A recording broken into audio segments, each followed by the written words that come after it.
Salam saudaraku yang kasih, puji Tuhan. Nah hari ini,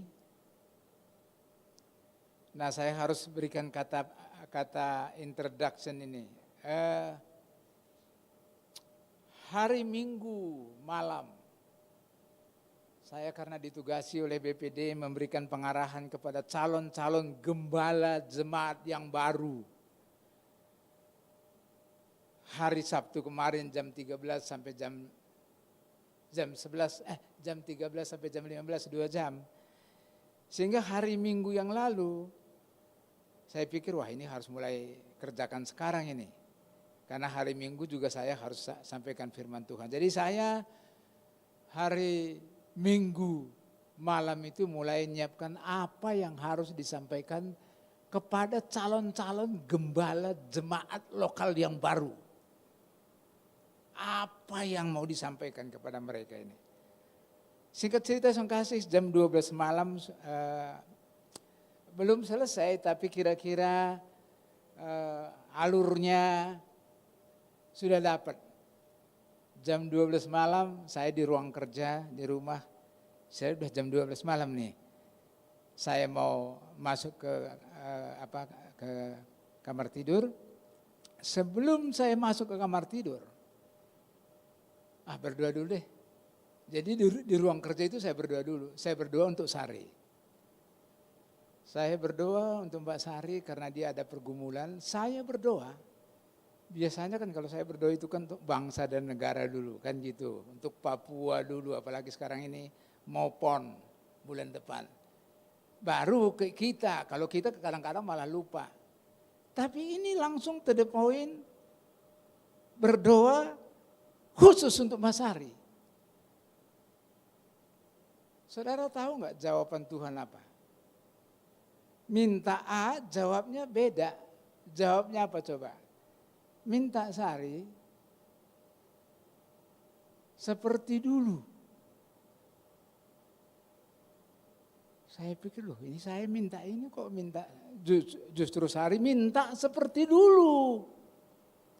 Bagaimana dia melayani di Pontianak, di gereja mainstream, yang ketua sinodanya Pak William bilang Pak Purba nggak boleh Roh Kudus di sini. Nanti jemaat saya nganggap nanti ini orang kesurupan. Sehari sebagai WL di gereja di Pontianak.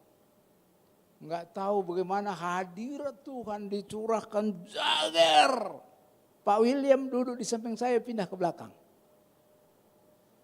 Dan kebetulan pendeta Ron Hee, salah satu gembala di Kuala Lumpur ada di situ. Oleh karena itu waktu ulang tahun pendeta Ron Hee beberapa tahun yang lalu, Sari diundang.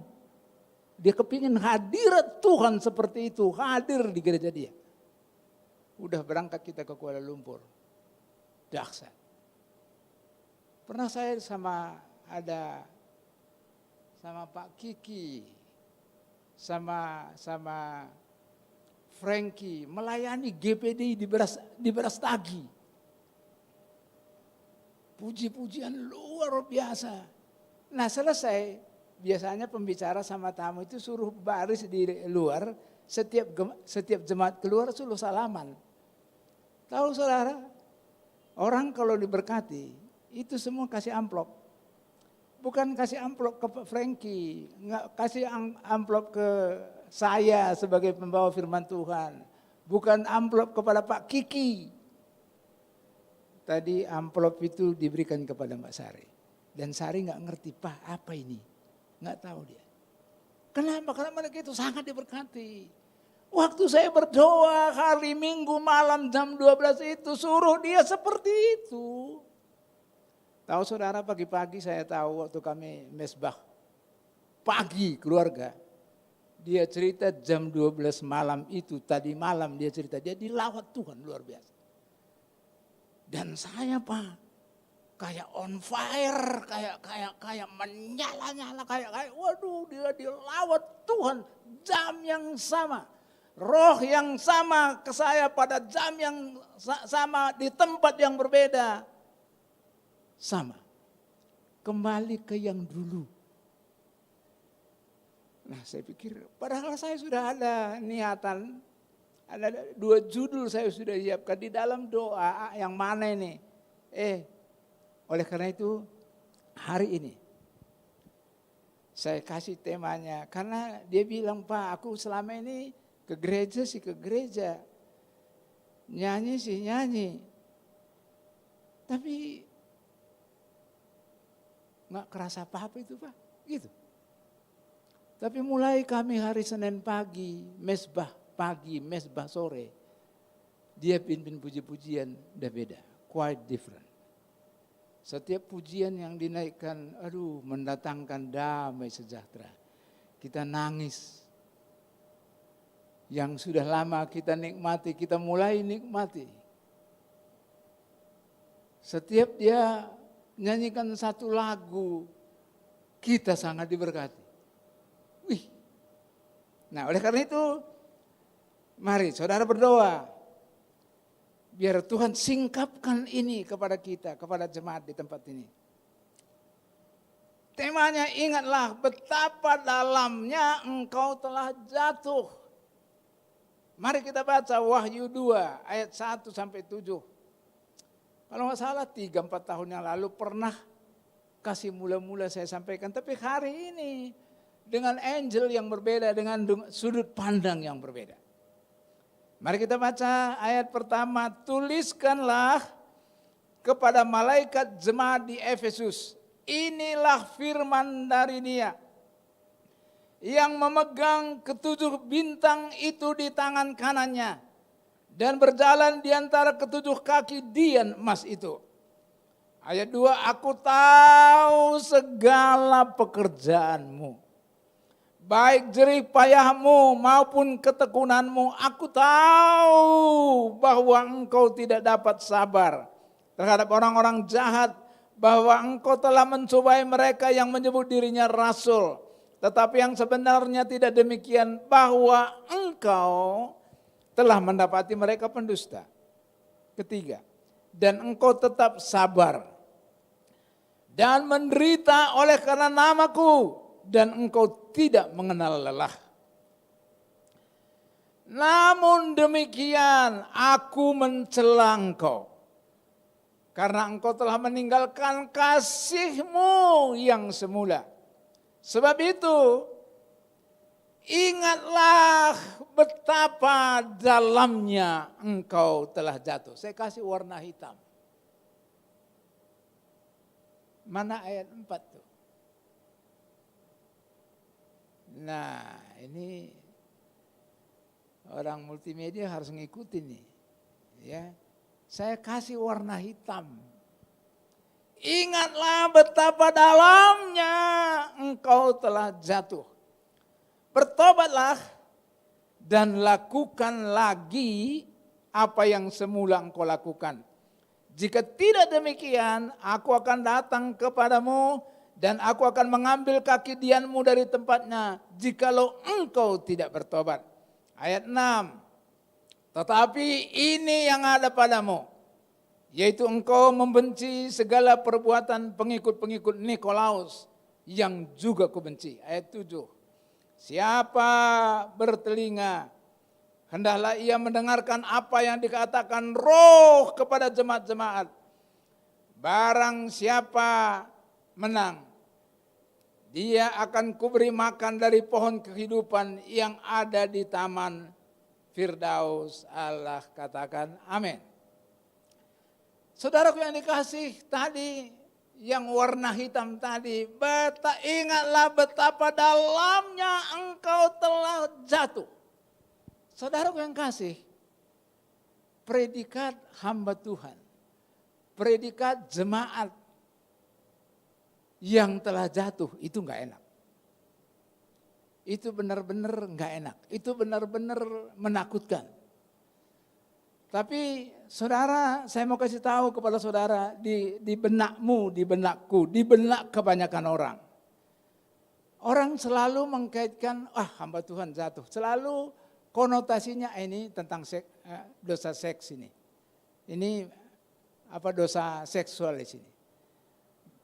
Karena betapa banyaknya hamba-hamba Tuhan yang besar-besar jatuhnya di dosa seksual sini. Atau dosa apa? Atau dosa penyalahgunaan keuangan gereja. Itu umumnya yang kita kenal. Tapi kalau tentang dosa seks, tentang penyalahgunaan keuangan, saudara dan saya bisa katakan, aku aman ini, aku bukan. Saya enggak melakukan dosa seks. Saya tidak melakukan menyalahgunakan keuangan. Tapi saudaraku yang kekasih, kenapa jemaat seperti apakah teguran keras ini? Karena tadi disebutkan, ingatlah betapa dalamnya engkau telah jatuh. Kepada jemaat yang kayak apa teguran sekeras ini? Kepada jemaat yang bagaimana teguran sekeras ini diberikan? Apakah kepada jemaat yang melakukan dosa seksual? Apakah kepada jemaat yang melakukan penyalahgunaan keuangan gereja? Apakah jemaat yang suam-suam kuku? Ataukah jemaat yang malas-malas? Apakah jemaat yang tidak giat melayani Tuhan? Apakah jemaat yang pengajarannya lemah? Justru sebaliknya. Saya kasih tahu kepada saudara, justru teguran keras itu diberikan kepada jemaat yang lagi giat-giatnya melayani Tuhan. Saya waktu lagi giat-giatnya melayani Tuhan kok malah ditegur. Ini ada apa ini? Justru jemaat yang lagi mengajarkan pengajaran tentang Yesus Kristus, berita tentang Yesus Kristus itu yang diajarkan. Tapi kepada itulah teguran itu disampaikan. Tapi saya mau kasih tahu kepada saudara, ternyata sebaliknya di jemaat Efesus ini sebaliknya. Tidak ada indikasi dosa seksual. Tidak ada indikasi penyalahgunaan. Tidak ada indikasi doktrinnya di situ lemah. Enggak ada sama sekali. Sama sekali tidak ada. Tapi dengarkan ini. Tetapi pada saat yang bersamaan, di tempat yang berbeda, Yesus Kristus yang mereka sembah itu berfirman kepada Rasul Yohanes di mana? Di Pulau Patmos. Yohanes, tulislah. Aku mencela engkau, hai jemaat Efesus. Karena engkau telah meninggalkan kasih semula. Saya waktu baca, dia ini giat banget. Tapi kenapa kok seperti ini? Nah, oleh karena itu hari ini kita belajar saudara kasih. Saya mau kasih tahu kepada saudara bahwa dari sini bisa kita lihat jemaat itu lagi giat-giatnya melayani Tuhan. Jemaat itu lagi ngajarin tentang pengajaran tentang Yesus Kristus, berita tentang Yesus Kristus. Orang hebat-hebat luar biasa. Tapi dari sini kita bisa melihat bahwa ketika sebuah gereja, ketika seorang hamba Tuhan, betapapun hebat pelayanannya, di sini dia adalah jemaat atau hamba Tuhan yang sudah jatuh. Nah, pertanyaannya sekarang. Pertanyaannya sekarang. Mengapa Allah mencela jemaat Efesus yang begitu keras? Mengapa Allah mencela jemaat Efesus begitu keras dan menganggap orang yang meninggalkan kasih semula itu adalah orang yang jatuh? Kenapa? Kita belajar hari ini. Pertama adalah mengapa Allah mencela jemaat Efesus dengan begitu keras. Pertama, bahwa jemaat di Efesus itu tidak lagi menempatkan Allah pada fokus gereja itu. Tidak lagi menempatkan Allah pada fokus di dalam hidup mereka. Nah, saya mau kasih tahu kepada saudara. ini satu pelajaran bagi kita.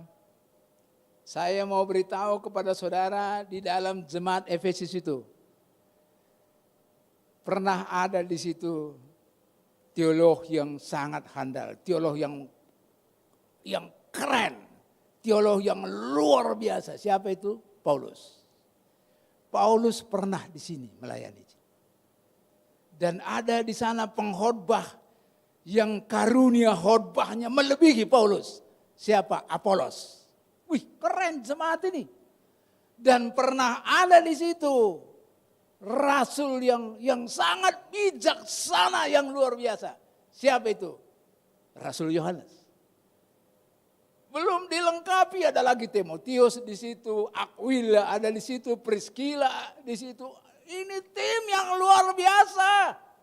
Jemaat itu wow, mestinya punya orang-orang kayak begitu, mestinya wah keren banget. Bayangin Paulus di situ, Rasul Yohanes di situ, Timotius di situ, Aquila, Priscilla di situ. Tapi saya mau kasih tahu kepada saudara,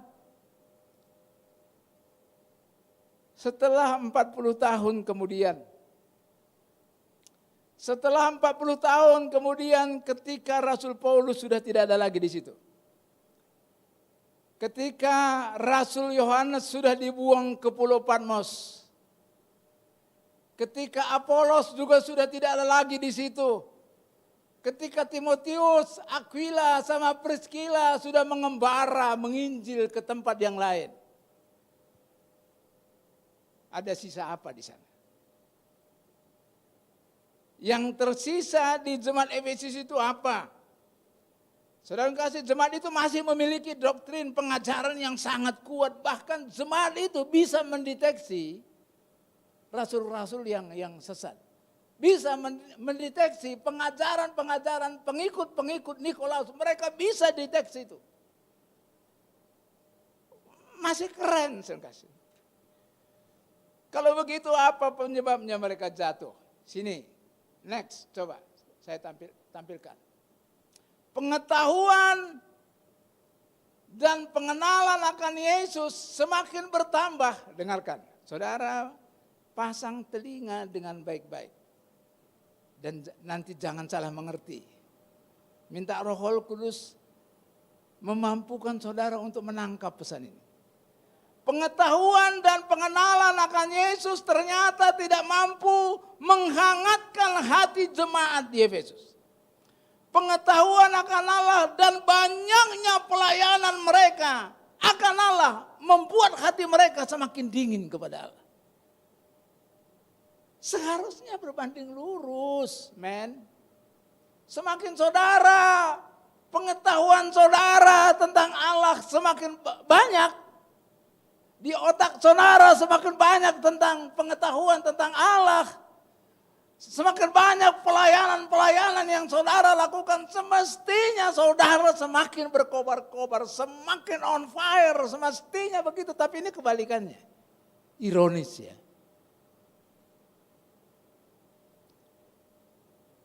Saya mau kasih tahu kepada saudara, persoalannya bukan terletak kepada pengetahuan yang sudah diberikan di kepala mereka sudah begitu banyak. Bukan. Bukan terletak kepada pelayanan mereka begitu banyak. No. Tetapi terletak pada isi hati mereka telah dingin. Kasih mereka akan Allah tidak lagi menyala. Sudah meredup. Enggak on fire lagi. Melayani. Nyembah Tuhan. Bawa firman. Nyembah Tuhan. Tapi tidak on fire. Tidak menyala-nyala. Tidak antusias. Itu mengindikasikan bahwa Allah tidak lagi menjadi fokus di dalam penyembahan mereka. Dengarkan ini. Itu mengindikasikan bahwa Allah tidak lagi menjadi fokus penyembahan mereka. Kalau begitu siapa yang mereka sembah, Pak Purba? Kalau begitu siapa yang mereka layani, Pak Pendeta? Yang mereka sembah, saya mau kasih tahu kepada saudara. Yang mereka layani adalah diri mereka sendiri. Nggak enak nih. Ternyata fokusnya bukan kepada Allah, tetapi kepada diri sendiri. Wow, nggak enak. Dan ini menjadi kejijikan yang sangat bagi Tuhan, saudara kasih. Ketika sang pelayan, siapapun itu pelayan, pembicara, pengkhotbah, imam-imam musik. Ketika kita mengatakan saya melayani Tuhan, itu sebetulnya saya mau kasih tahu kepada saudara, tidak pernah ada Allah sebagai fokus dalam pelayananmu. Kecuali dirimu sendiri. Di mata Tuhan, hamba Tuhan atau jemaat seperti ini adalah hamba Tuhan yang telah jatuh. Haleluya. Nah, saya mau kasih ilustrasi tentang saudara, tapi yang muda-muda gini saya kira nggak pernah. Coba next, film Kramer vs Kramer. Ini sudah 35 tahun yang lalu, 40 tahun yang lalu. Jadi anak-anak muda ini film apa ya, saudara nggak akan pernah lihat ini. Film ini dibintangi oleh Dustin Hoffman. Saya mau kasih tahu kepada saudara begini. Film ini menceritakan seorang arsitek. Itu kenalan sama seorang jurnalis. Lama-kelamaan si jurnalis ini, arsitek ini laki.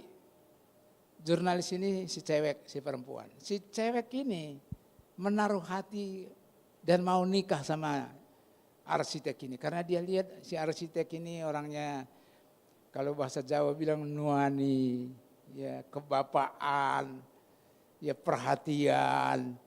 Jadi dia mau nikah. Dia nikah. Cepat cerita langsung punya anak tuh. Ada anaknya satu. Tapi si cowok ini, si suami bilang, mama di rumah. Saya kerja untuk mencari segala keperluan anak kita, segala keperluan rumah tangga kita. Mama di rumah saja, saya yang kerja. Jadi pagi dia kerja, pagi-pagi berangkat. Malam baru pulang. Tiap hari kayak begitu. Singkat cerita, saudara kasih. Suatu pagi si suami ini mau berangkat ke kantor nih. Dan aku mau ngomong. Ngomong apa ini? Saya udah mau berangkat kantor nih, terlambat nanti nih. Penting gak? Penting. Apa itu? Cepat, saya mau berangkat nih. Saya mau minta cerai. Wih, suami kaget. Kenapa kamu minta cerai? Ada pihak ketiga enggak? Oh enggak ada pihak ketiga enggak. Tapi kenapa kamu cerai? Minta cerai. Saya merasakan enggak ada lagi cintamu kepada saya sama sekali. Enggak ada cinta bagaimana? Orang saya kerja dari pagi sampai sore, sampai malam, semua untuk keluarga, semua untuk kebutuhanmu, semua untuk kamu. Kamu bilang enggak ada cinta, malah. Sama dengan saudara dan saya. Kita merasanya sudah melayani Tuhan habis-habisan. Tapi seringkali kita seperti Dustin Hoffman ini. Dia merasa sudah bekerja habis-habisan untuk istri, untuk anak. Tapi istri bilang, aku enggak merasakan cinta. Cintamu enggak ada lagi kepada saya. Saya waktu dengar ini, kok kayaknya nyambung sama ini gitu ya. Kita merasa sudah melayani Tuhan habis-habisan. Waktu kita, harta kita, pengetahuan kita, influence kita. Semua rasanya kita sudah all out. Tapi si cewek bilang, aku tidak merasakan cintamu lagi ada padaku. Jangan-jangan Tuhan juga bilang, engkau enggak punya kasih lagi kepadaku. Engkau memang menyembah Tuhan. Tapi kan hanya karena engkau dijadwal. Sehingga engkau nyanyi-nyanyi. Engkau memang bawa firman Tuhan. Engkau nyampaikan firman Tuhan karena engkau dijadwal. Tapi engkau tidak cinta aku, kata Tuhan.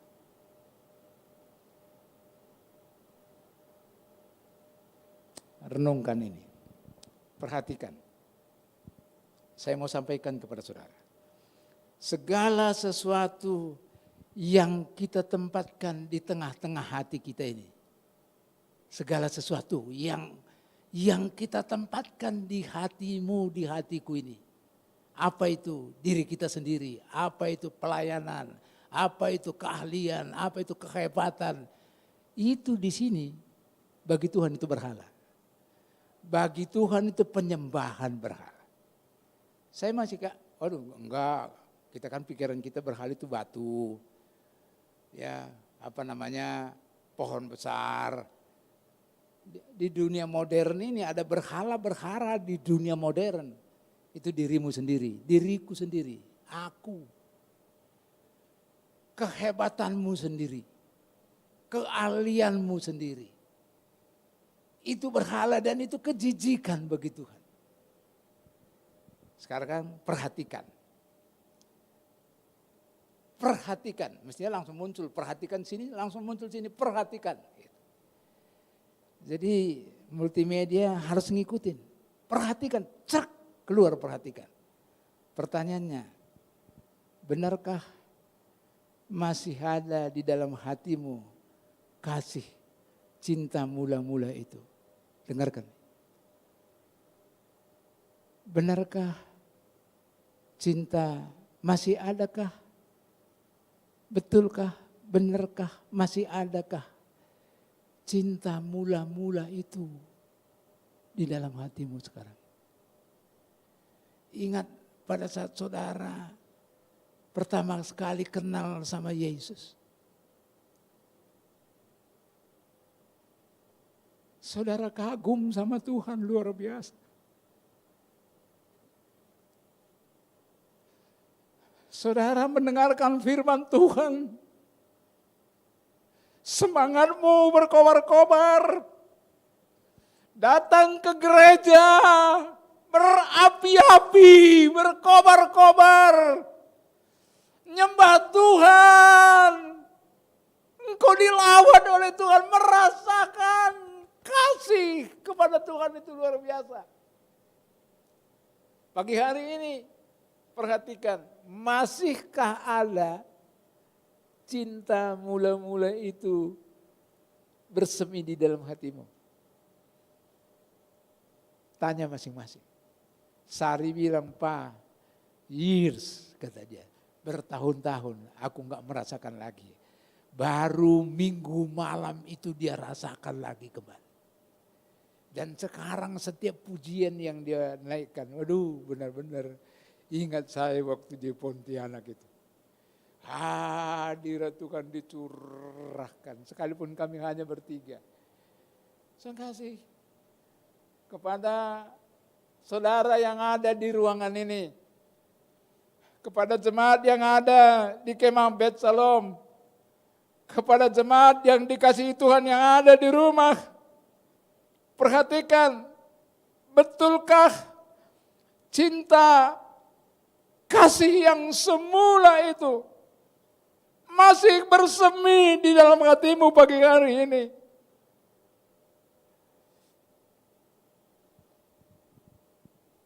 Glory buat Yesus.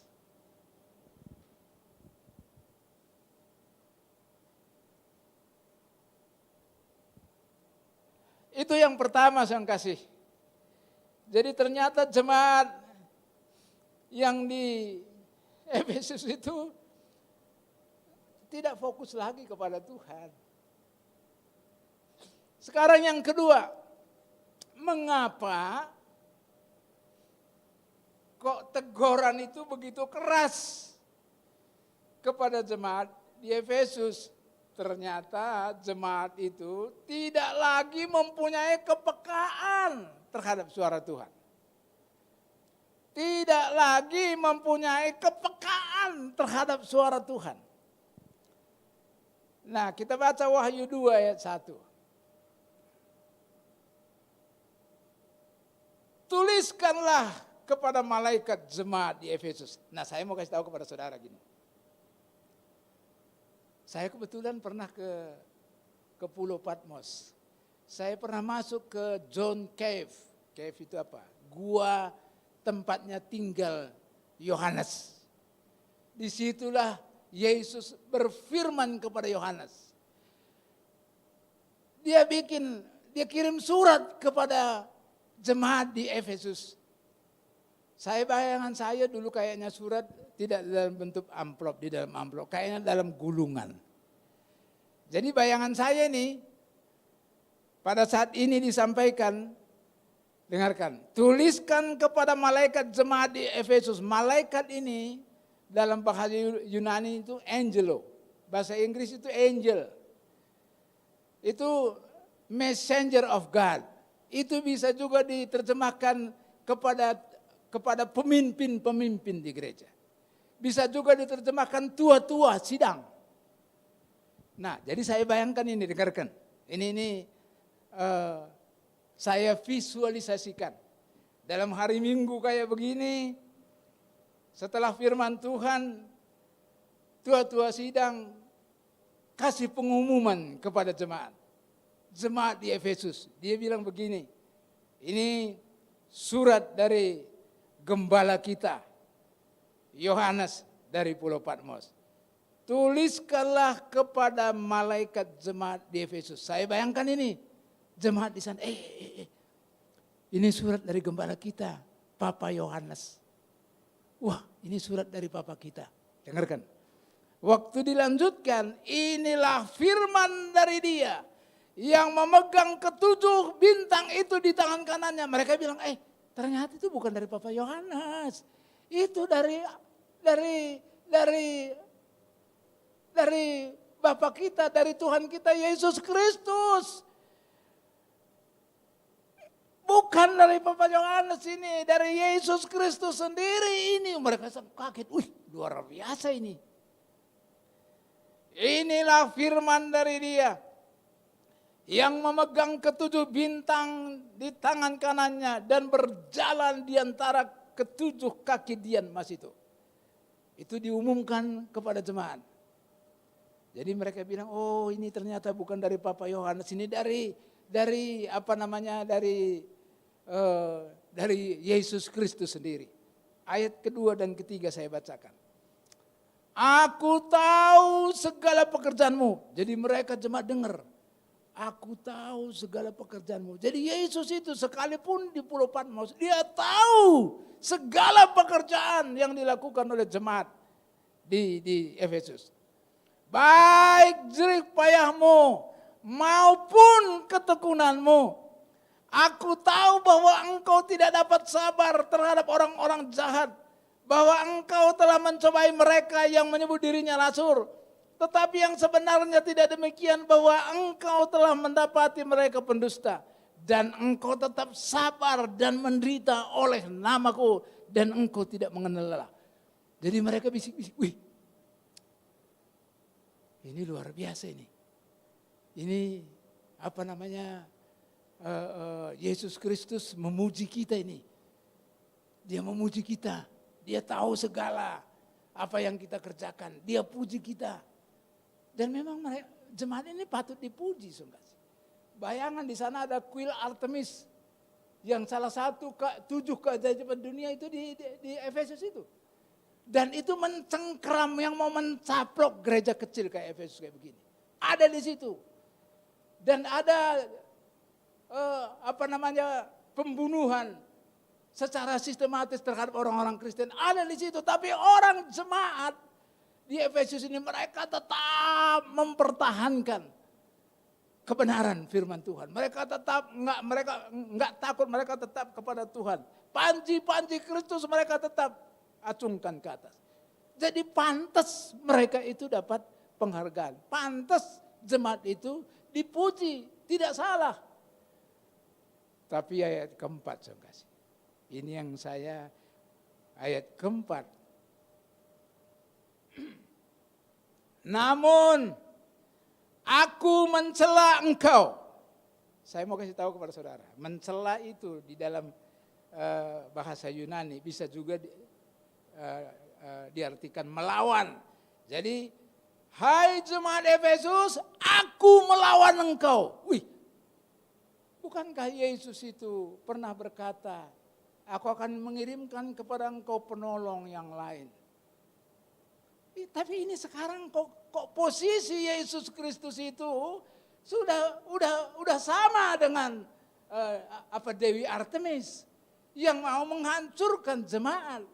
Kok posisinya sudah seperti itu? Wah, ini benar-benar enggak enak ini. Padahal ayat 2 dan 3 tadi jemaat Efesus itu dipuji, tetapi ayat 4 Yesus Kristus itu menegur dengan sangat keras. Kenapa ya? Saya waktu baca ini mikir gini, kenapa ya kalau memang salah, jemaat itu salah, Yesus Kristus itu menegur dengan lembut, menegur dengan baik. Salah dikit kasih tahu dong.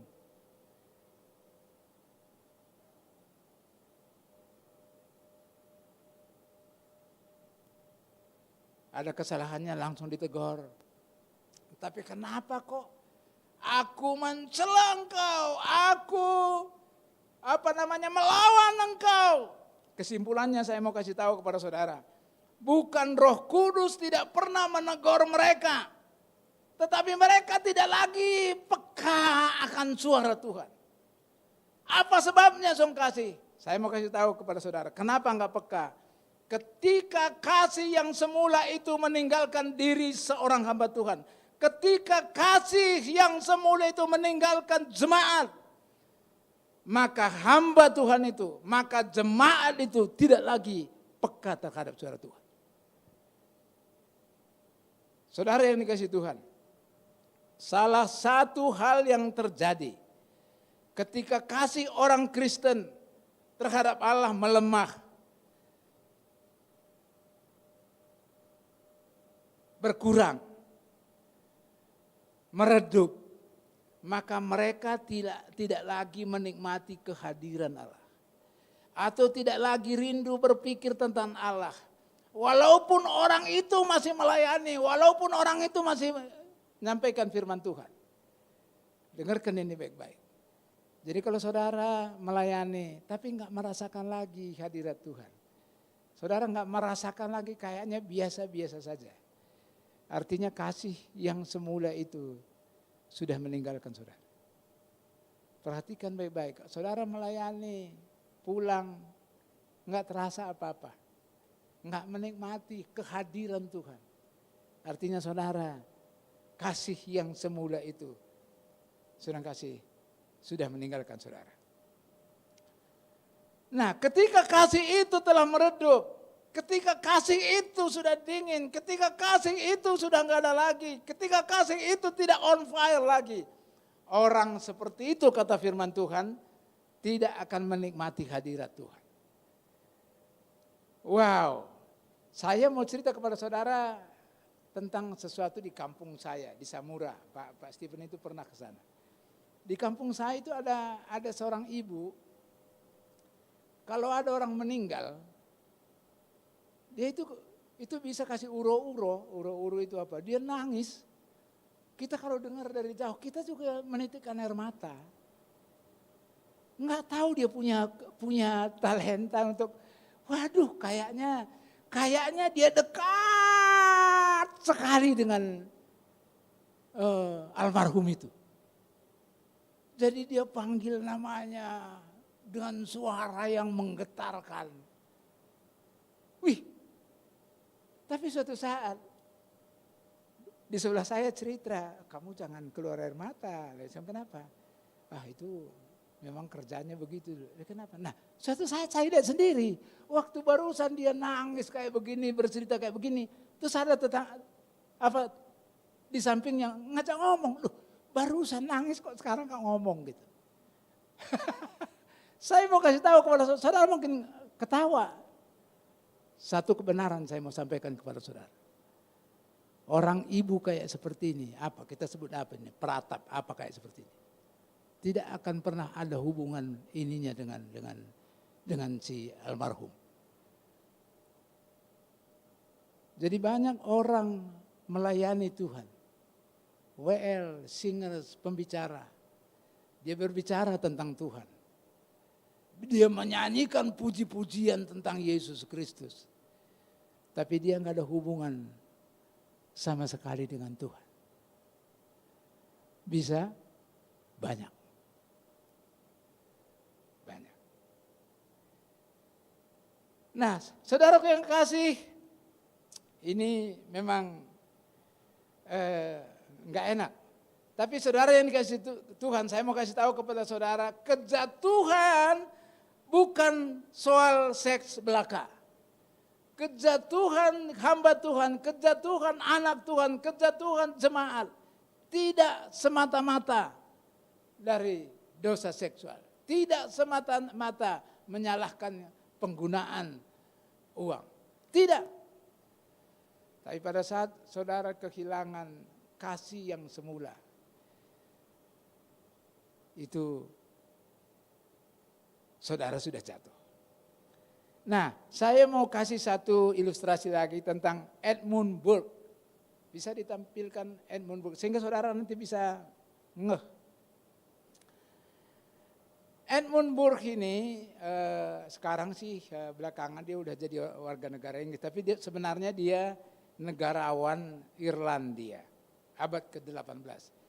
Edwin Burke ini bicara begini, menurut dia tidak mungkin seorang yang baik dan benar, ujuk-ujuk itu apa ya? Ujuk-ujuk itu apa ya? Tiba-tiba menjadi orang yang kotor dan jahat. Menurut Edmund Burke, nggak ada itu, nggak ada orang yang baik, suci, benar, nggak ada. Secara radikal langsung berubah kotor dan penjahat, nggak ada itu. Tapi menurut si Edmund Burke, ini saya baca ini, biasanya perubahan itu dimulai dari hal-hal kecil. Perubahan itu terjadi mulai dari hal-hal yang sepele. Sampai suatu hari yang mendapati dirinya telah tenggelam dalam kenajisan hitam kelam. Saudara, dengarkan benar-benar ini.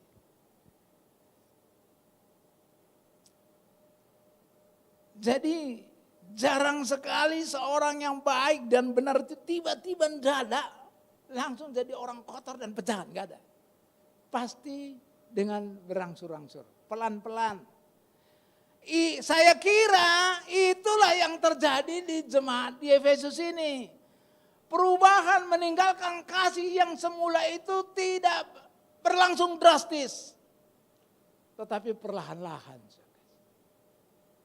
Saudara mulai coba pikirkan matang-matang, pikirkan sejenak sungguh-sungguh. Hal itulah yang terjadi di dalam diri saudara, di dalam diri saya. Kita sering sekali menganggap hal-hal kecil itu sepele. Kita membiarkan hal-hal kecil, dosa-dosa kecil, apa sih itu? Kita sering membiarkan itu. Apa misalnya kesalahan kecil, ada lampu merah, udah merah, tekan gas terus, kecil. Bohong-bohong kecil, ketidakdisiplinan kecil, dusta kecil, kesombongan kecil. Sampai suatu kali kita sadar bahwa kita telah jauh meninggalkan Tuhan. Salah satu contoh saya mau ilustrasi yang lain saya mau kasih tahu kepada saudara. Saudara kalau tangannya begini ke bawah, kemudian diikat dengan benang, satu benang, lepas enggak? Satu benang, langsung lepas. Tapi kalau berkali-kali dililit pakai benang, saudara udah enggak bisa bergerak. Dikit-dikit. Nah, oleh karena itu saya mau dengan kasih Tuhan, saya mau sampaikan kepada saudara. Namun Tuhanku itu pengasih dan penyayang. Tuhanku itu panjang sabar. Dia sangat ingin saudara dan saya kembali mengasihi dia. Oleh karena itu hari ini ia menegur saudara dan saya melalui firman-Nya. Dia mengharapkan kita kembali, saudara. Tuhan mengharapkan dengan mendengar firman Tuhan hari ini, mengharapkan saudara kembali kepada kasih yang semula. Oleh karena itu kita baca ayat 5. Ayat 5. Bertobatlah dan lakukanlah lagi apa yang semula engkau lakukan. Saudara, mari kita balik lagi seperti dulu, seperti kasih cinta mula-mula dulu. Saudara bayangkan kayak apa dulu waktu pertama sekali saudara cintamu mula-mula kepada Tuhan. Waduh, fokus kita itu hanya Tuhan. Mulai dari bangun sampai tidur semuanya di hati Tuhan. Tuhan segala-galanya. Cintamu kepada Tuhan itu kayak gitu, kembali seperti itu. Waktu cinta mula-mula dulu baca firman Tuhan, setiap baca firman Tuhan memberikan kekuatan. Wow. Sekarang saudara udah baca berpasal-pasal gak ada yang melekat satupun. Itu waktu cinta mula-mula dulu. Cinta mula-mula dulu hari Rabu, pakaian udah disetrika untuk kebaktian hari Minggu. Sekarang ini mau ibadah pergi ke gereja, mau berangkat, mau naik mobil, cari Alkitab, nggak tahu tempatnya di mana. Ma, Alkitab papa di mana? Artinya seminggu nggak baca Alkitab. Tempatnya aja nggak tahu. Kembali kepada cinta mula-mula. Berkobar-kobar, antusias nyembah Tuhan. Itu yang Tuhan nanti-nantikan dari saudara dan dari saya. Daripada saudara jangan salah tangkap, saya mau kasih tahu kepada saudara. Allah tidak mengabaikan saudara menambah pengetahuan tentang Allah. Jangan sampai pikir kalau gitu Pak Purba bilang tadi jemaat Efesus giat tapi malah dicela. Enggak. Allah tidak mengabaikan Anda menambah pengetahuan akan Allah. Allah tidak mengabaikan banyak pelayanan untuk dia, untuk Tuhan. Tapi saya mau kasih tahu di akhir ibadah ini. Tetapi dia juga mencari hati yang dipersembahkan kepada dia secara total. Nyembah dia, mengasihi dia dengan sungguh-sungguh. Saling cinta itu gak bisa sebelah. Pasti ada kontak dengan dia. Kalau saudara bilang aku mengasihi Tuhan, tapi Tuhan gak kontak kayak tadi. Kayak siapa Dustin Hoffman tadi, dia merasa mengasihi istrinya, tapi istrinya bilang aku mau cerai. Karena aku tidak ada rasakan lagi cinta dari engkau. Jangan-jangan kita seperti itu. Mari sungkasi. Ini pesan Tuhan hari ini kepada saudara dan saya. Tuhanmu, Tuhanku itu baik, sangat mengasihi saudara. Yang dia rindukan, saudara kembali seperti dulu. Waktu cinta pertama, cinta mula-mula kepada Tuhan. Antusias baca firman Tuhan, antusias nyembah Tuhan. Itu Tuhan minta kepada saudara dan saya.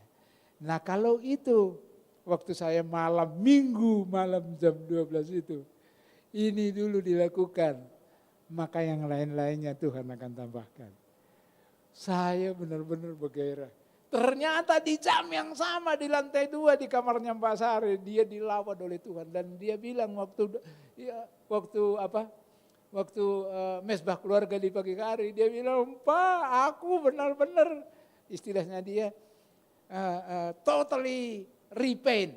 Nggak tahu apa artinya itu. Rasanya Pak aku udah kayak on fire bener. Kayak rasanya senangnya luar biasa, sukacita luar biasa. Udah lama sekali ya hal yang begini aku nggak pernah rasakan lagi Pak. Aku rasakan sekarang, kata dia. Saya bilang, puji Tuhan aku. Kami juga selama ini memang berdoa berpuasa untuk kamu biar bisa kamu kembali melayani. Puji Tuhan. Sekali lagi saya mau kasih tahu kepada saudara, saya tidak panjangkan khotbah ini. Bapamu, Bapakku, Allahmu, Allahku sangat baik. Panjang sabar. Dia penyayang. Dia sangat mengasihi saudara. Dia rindu saudara. Kasihmu seperti kasih yang mula-mula itu. Ada kontak. Setiap saudara baca firman Tuhan ada kontak. Karena itu firman Tuhan itu Allah sendiri. Kalau saudara baca nggak ada greget, nggak ada apa-apa. Artinya kasih yang semula itu sudah nggak ada. Karena firman itu Tuhan. Saudara kalau menyembah Tuhan nggak merasakan apa-apa. Artinya kasih mula-mula nggak ada padamu. Mari kembali kepada mula-mula. Balik lagi seperti dulu. Simple. Tuhan Yesus memberkati kita. Mari datang kepada Tuhan. Bapak terima kasih. Firman-Mu sudah disampaikan, hamba-Mu terbatas.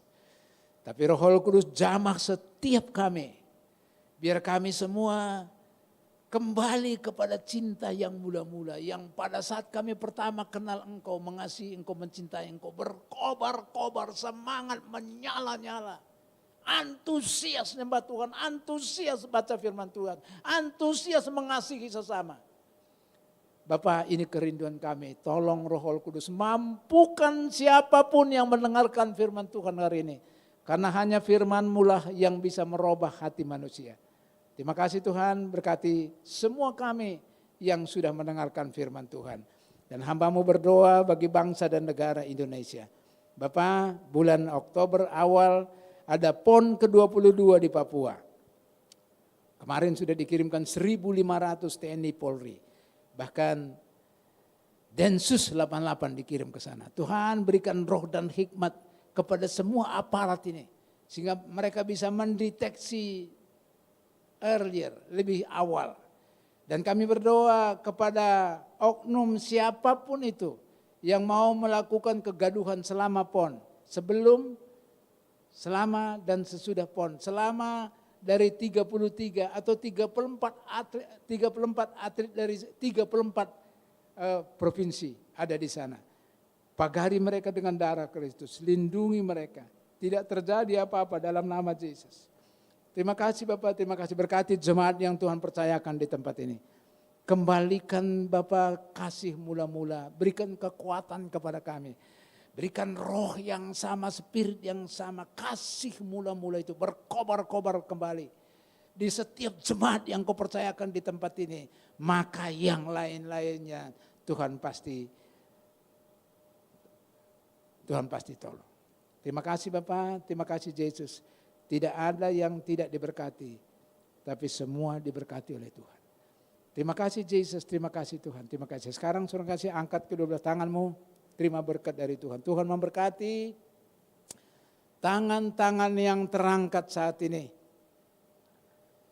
Glory buat Yesus.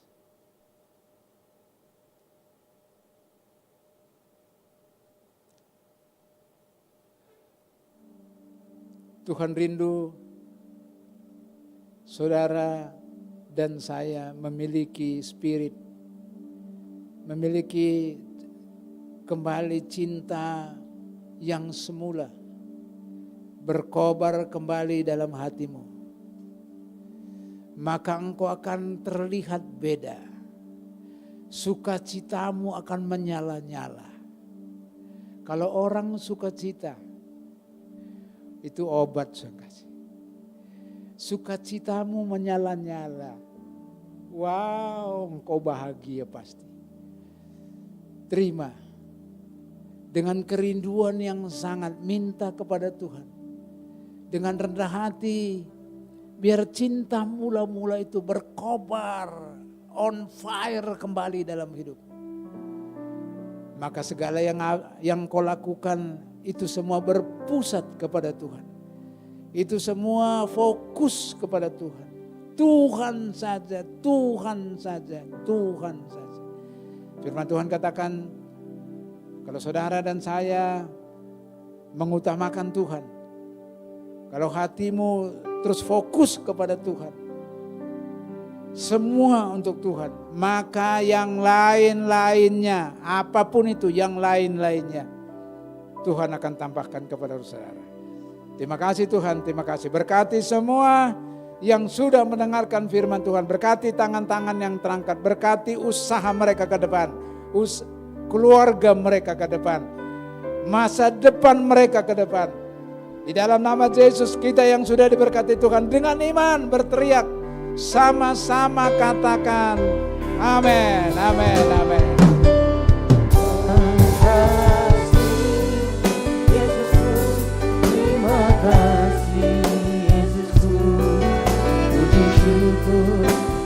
bagi Tuhanku, terima kasih Yesusku, terima kasih Yesusku, puji syukur hanya bagi Tuhanku, puji syukur hanya bagi Tuhanku, puji syukur hanya bagi Tuhanku.